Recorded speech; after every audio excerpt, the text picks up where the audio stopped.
weak form of a cost-benefit analysis.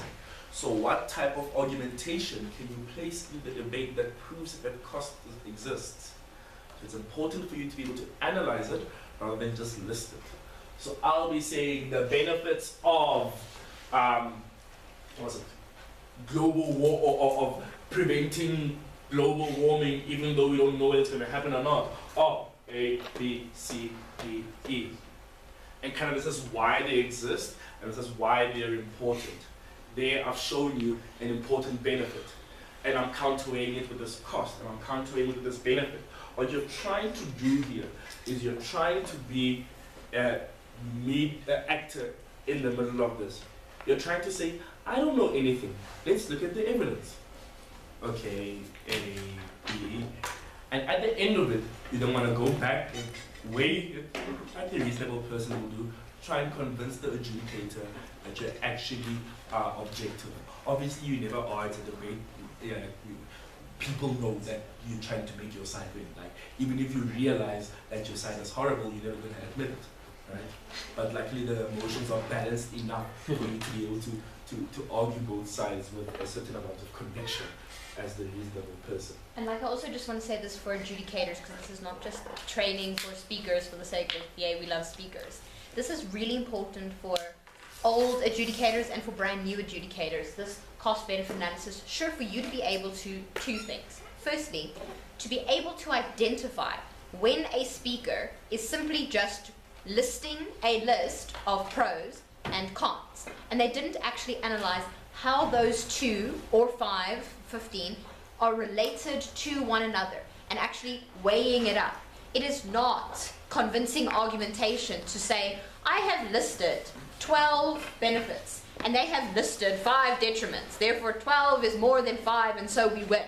And if you will listen to that, like very often, I mean, like, few speakers are ever going to actually say that, right? Like, my 12 wins out over your 5.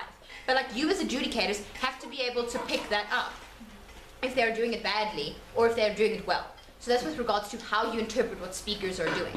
But on a second level as an adjudicator, and it's like the debate when that we were debating, and then it was Bazinga and Yipia and George that were paneling with me.